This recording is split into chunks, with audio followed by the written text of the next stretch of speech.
कि कांग्रेस की जो हालत है वो बड़ी टूटी फूटी है। मैंने बार बार ये बात कही है कि जितनी दुर्गति कांग्रेस की हो रही है उतनी दुर्गति आज तक देश में किसी की भी नहीं हुई। कांग्रेस की जो नीचे की ज़मीन है वो दूर दूर तक कहीं नहीं है। दूसरे के कंधे इस्तेमाल करके वो यूज़ करने की कोशिश कर रहे हैं, इसीलिए कोई चुनौती है ही नहीं। वो अपना देखें, अपना घर देखें। वो उस माशरे के आदमी हैं, उस पार्टी से संबंध रखते हैं जो नफरत पैदा करती है।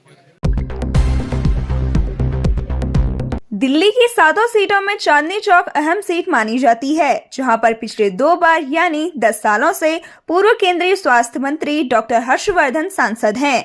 लोकसभा चुनाव 2024 में भाजपा ने डॉक्टर हर्षवर्धन का टिकट काटकर व्यापारी नेता प्रवीण खंडेलवाल को चांदनी चौक से टिकट दिया है। चांदनी चौक की जमीनी हकीकत से प्रवीण खंडेलवाल कितने परिचित हैं, ये तो समय ही बताएगा। भाजपा लोकसभा प्रत्याशी प्रवीण खंडेलवाल बीते गुरुवार को पुरानी दिल्ली के नेशनल क्लब में प्रेस को संबोधित कर चांदनी चौक लोकसभा के लिए संकल्प पत्र जारी किए। इस संकल्प पत्र में खंडेलवाल ने दर्जनों काम गिनाए जो पिछले 2 बार यानी 10 सालों से पूर्व केंद्रीय स्वास्थ्य मंत्री व वर्तमान में भाजपा सांसद डॉक्टर हर्षवर्धन के कार्यकाल पर सवालिया निशान खड़ा कर रहा है।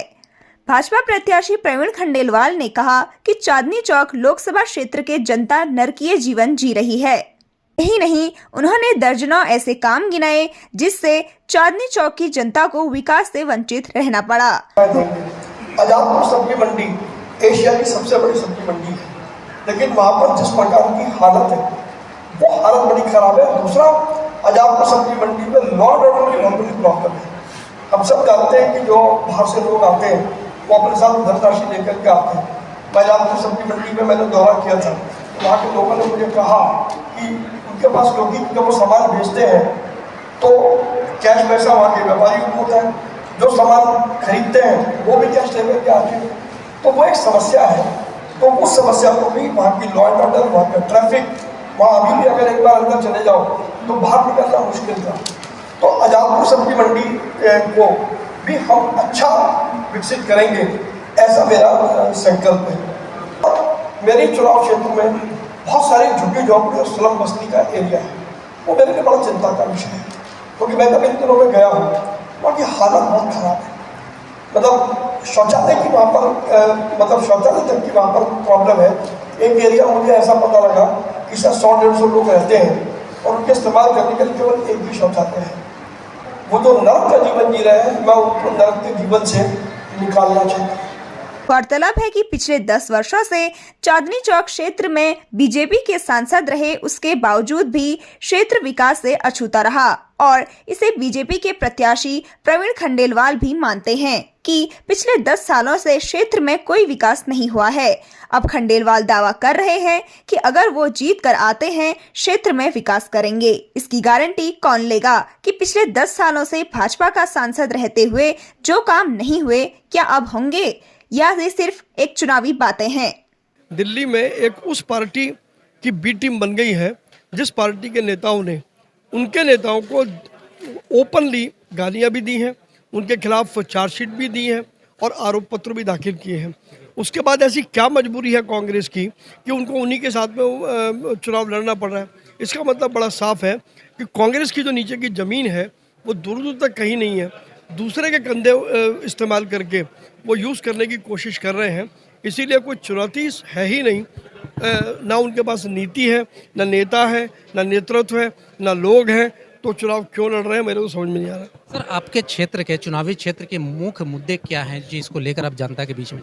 देखिए, मैंने आपको बताया, मैंने कुछ मुख्य मुद्दे ज़रूर मैंने बताए हैं, लेकिन अभी मैं एक एक मुद्दे पर बातचीत कर रहा हूं और मैंने आपसे कहा कि मैं 1 हफ्ते बाद दोबारा आपके साथ फिर मिलूंगा और फिर विस्तार से मैं सारे मुद्दों पर डिस्कशन भी करूंगा और मैं आपको ये भी बताऊंगा कि इन मुद्दों का हल कैसे होगा।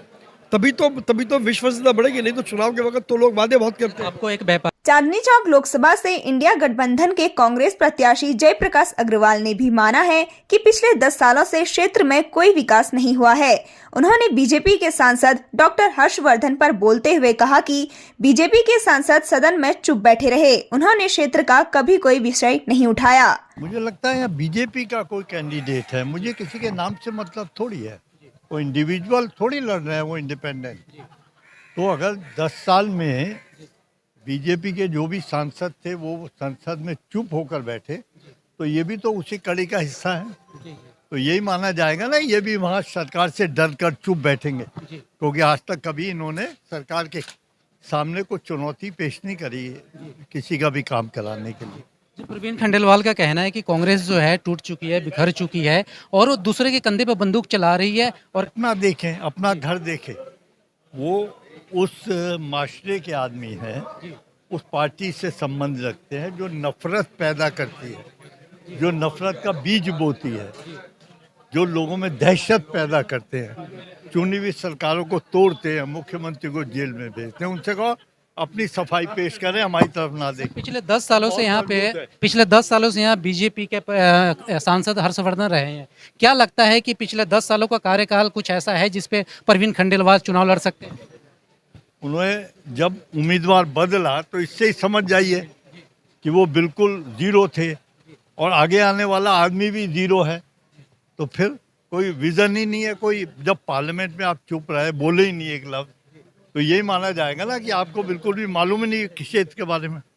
अब सवाल ये है कि क्या चांदनी चौक लोकसभा क्षेत्र में पिछले 10 वर्षों से भाजपा के सांसद रहते हुए क्षेत्र में कोई काम नहीं हुआ? क्षेत्र की जनता को विकास से वंचित रहना पड़ा। प्रवीण खंडेलवाल के मुताबिक डॉक्टर हर्षवर्धन इन इलाकों में विकास किए होते, क्षेत्र का सौंदर्यीकरण किया होता, तो आज भाजपा प्रत्याशी प्रवीण खंडेलवाल को क्षेत्र के विकास की बात करने की जरूरत ही नहीं होती।